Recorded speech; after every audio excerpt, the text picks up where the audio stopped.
Hey everyone, welcome back to Average at Best. As always, I'm Rob. And I'm Josh, and today we are going to be talking about the upcoming Final Four of the PBA Playoffs. And we're going to be going through each of the matches, what each player has done to get to this point, and also our predictions for how the Final Four is going to go. Let's go ahead and get right into it. Obviously, the first match will be Chris Prather versus Kyle Troup, two previous winners of the PBA Playoffs. So this match should be really exciting. Chris Prather, gosh, he's been undefeated so far. He took out Brad Miller 2-0. He took out Don Barrett 2-0, and he's looked almost unstoppable. Right. What did he shoot against Don He Barrett? shot 279, then 278 the last game. He was on a completely different level, in my opinion, to where he was just like, I'm going to beat everybody that I come against, and I'm going to beat you hard. Yeah. That type of thing. The man, I don't know what it is about him. The way he gets so deep with the ball, he's like one of the best players that I've ever seen on the PBA to be able to go that deep and actually have a good look that way. Yeah, and kind of just like slow roll it and just really let the ball do the work. I mean, because the thing is, he gets way left without like hitting off of it. Yeah, he gets way left and it's all touch.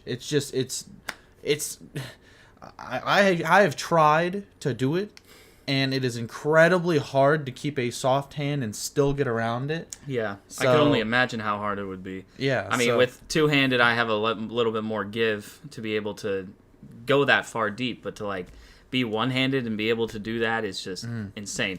The main issue, though, with the matches that he had in the past, he's played them on the burn, which, all the previous players that he's played, before his matches, have played urethane, and so they put down all that oil, and it's kind of been able to help him get deep and really put it there to, have hold, to work off of. But it's going to be really interesting to see how he competes now with the fact that he will be playing on fresh. Yeah, and I don't know if we know Kyle Troup's probably going to throw urethane right off the bat. Yeah. Because that's what he did in his previous matches. Yeah, he looks really good with that pitch black. Yeah, the main question really is, will Prather throw urethane? And obviously in Game 2, once the oil pushes down, will it be enough for him to get far enough left to his real comfort zone? You know? I mean, he might have to just sacrifice Game 1 and just burn down a spot down lane and try to pull it off in the roll off. Or, if he can find something, then I think he has a really good chance of winning. He just really needs to, get there. And the thing is, if he wins Game 1, moving left, that's his A game. He's really great at that. So if he wins Game 1, I think it's very likely that he can take Game 2 and probably win against Troup. For sure. The key for Troup will be if Troup wins Game 1, then all the pressure is on Prather. Prather has to make sure he locks in that second game win, and then it's down to a roll-off. Yeah, because, Chris Prather, he'll have to basically say, I need to win this game. I need to find a line. Yeah. I need to. And if he makes a mistake, then that might get into his head a little bit, make him think about it more. So I think I agree. I think if Troup can win Game 1, I think he'll have a really good shot at winning. Yeah, but if Prather wins Game 1, I think it's going to be tough for Troup to come out of that, especially because Troup, he has that swagger about him. Yeah. Where if he wins Game 1, he sort of rides on the highs. He gets so on this trip of just a high, and he pulls out the pick and he goes crazy. So yeah. So I personally. This is a tough one for me. They're both previous winners. Yeah. Kyle Troup is the reigning champion. But I'm sure Prather wants to get a chance on that spotlight. He hasn't won since 2019. So yeah. So he won the one doubles tournament, but singles. Well, like the playoffs, he hasn't won the playoffs since 2019. So he's wanting to get back onto the winner's circle there. So who's your pick then? I'm gonna have to give it to Troup. Personally, just because I feel that if he can really lock down that urethane shot in the first game and he can really get into a roll and he can win Game 1, I think he's got a really good chance of riding that high and either shutting him out or winning in the roll off.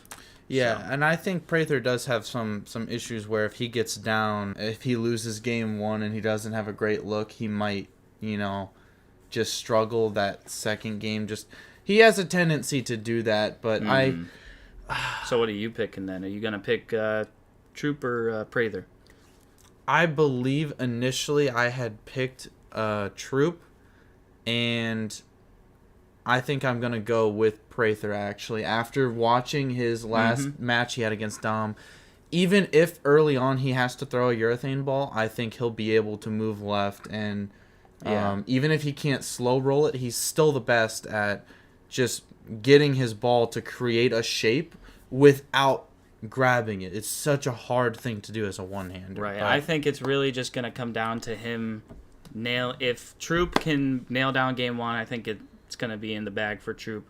If Troop can't nail down game one, I think it's pretty much over. Yeah, and that brings us on to our second match, which is AJ Johnson versus Tommy Jones. Now, these are the two outliers. I mean, to be honest, I never expected AJ to get this far. As friends on, we all made a bracket, almost like March Madness. I did pick AJ to make it past his first two matches. Really? Now, I did have him losing in this one. However, I don't know. He's bowled well, and he's been consistent. You know, he really hasn't had any major blow-ups, and I think that is attributed to, he's worked really hard on his mental game, and I think he's found a way to kind of keep things down for the most part. So, I mean, the thing is, it's AJ Johnson who's kind of the young gun, no titles at all, despite you have to admit, he has a lot of talent, and it's surprising he hasn't won against Tommy Jones, who has 20 titles and is a Hall of Famer. So, well, I mean, for my brackets, I had Tommy Jones, going at least past his game one. I didn't actually have him in the Final Four, but I love Tommy Jones. I love the way he handles himself. I loved the fact that he broke the streak for the 300s at the Hall of Fame Classic a couple of years ago. So I'm a big Tommy Jones fan, but he's just been throwing Purple Hammer pretty much this entire tournament, just really hard and fast with the Purple Hammer. I think it's going to be tough because it's the second match, and Troop's going to be throwing urethane. So I don't know, it might have some implications on it, but overall, I think if he can find a line and he can just throw it hard and fast, I think he's got a good chance. Yeah, and I think it will benefit AJ, in my opinion, because AJ has been really good throwing his Jackal Ghost, just moving into that urethane hold. It's really given him, I think, the ability to be comfortable. He doesn't feel like he has to, ace every shot. He has a little bit of room, and AJ's not like an absolute shot maker, but he is really good at hitting a pretty precise zone, I will say. AJ's super good at being able to be consistent. And I think with Tommy Jones, with the Purple Hammer, he's going to hit the pocket a lot. It's just a matter of whether or not it strikes, because you do see Tommy did get some really weird carry, and you know that quite a large majority of the time those shots won't strike. Yeah. So I guess it just depends on where he specifically hits the pocket, where it really goes whenever it hits the pocket. But if he can string a couple together, I mean, it's pretty much anybody's game. Yeah, I just think so far AJ has the potential to shoot a little bit of a bigger game, if he needs to score high, whereas Tommy Jones, he's shooting 230 really with that Purple Hammer. But it's just a matter of if he gets a couple of those flat hits, then that would leave the window open for AJ to possibly pounce. But so does that mean that you are probably going to choose AJ? I think solely because it's game 2, I am choosing AJ, because I think the lanes will set in with some hold, especially if Tommy Jones continues throwing the Purple Hammer. That means AJ will probably be able to park in a spot, and he won't have much transition because that Purple Hammer is going to keep pushing oil down. Every time he throws his shot, new oil is going to be pushed right down there. So he Right. should have a very nice hold spot. So I'm going with the upset. I'm picking AJ. He's had some struggles, but this year is his coming out party, and I think he might be able to make a run up to the finals. Well, I'm going to obviously choose Tommy Jones just because I'm a fanboy.